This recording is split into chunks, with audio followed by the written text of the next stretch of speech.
Ashley Pettaway. I am the producer and director of WrekLess Mindz New York Stand-Up. Mindz New York Stand-Up is a documentary based on the New York City freestyle BMX bike riders.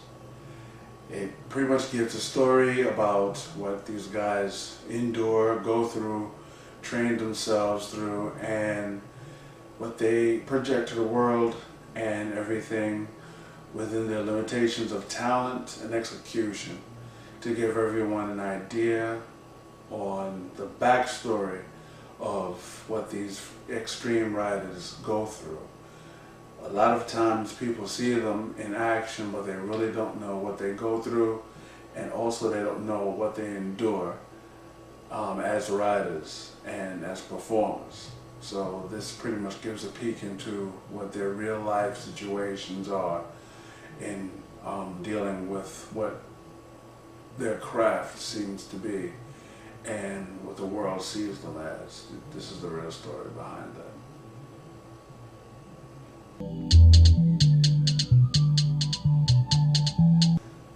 I did this movie basically because I have interest in myself. As a youth, I have actually rode bikes when BMX was coming out originally. And what I did was, being that I enjoy the energy and I enjoy the spirit that these guys work so hard to illustrate, and to keep working on their art, keep working on their talent, keep working on the tricks that they do. It just drew me in. I was real interested when I had first seen it, and I am still interested in it. It is very, very amazing of what these guys actually put themselves through. I mean, the perseverance and determination is something that I don't see nowadays, and that's what really drew the appeal that got me into this project, and I'm very happy that I did it.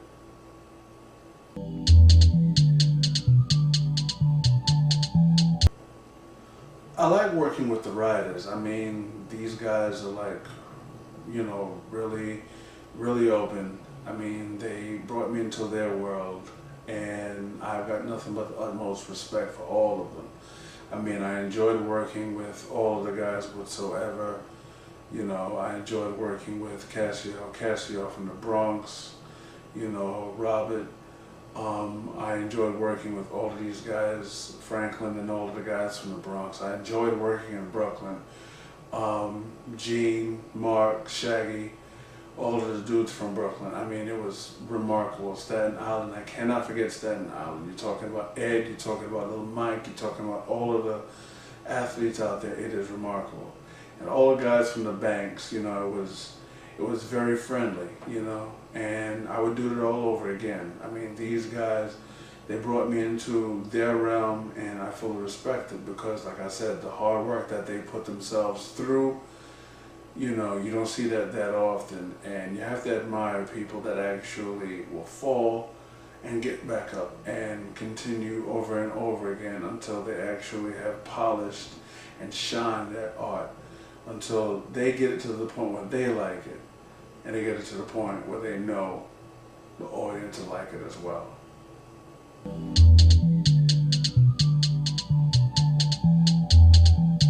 Any future for WrekLess Mindz? Yes. I see more video, I see more stories.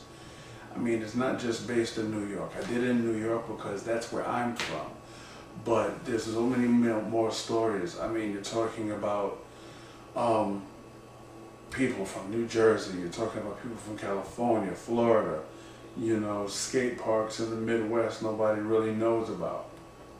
Across the river, across the sea, you know, I mean, you're talking about street riders in Amsterdam, you're talking about park riders in China. I mean, I'm pretty sure somewhere in the sand dunes of the Middle East, they have skaters and bike riders out there as well. So I'm pretty sure that, you know, there's lots of stories to be told. So as long as there's a WrekLess Mindz, you know, there's always stories to be told. As long as there's stories to be told, there's always going to be WrekLess Mindz.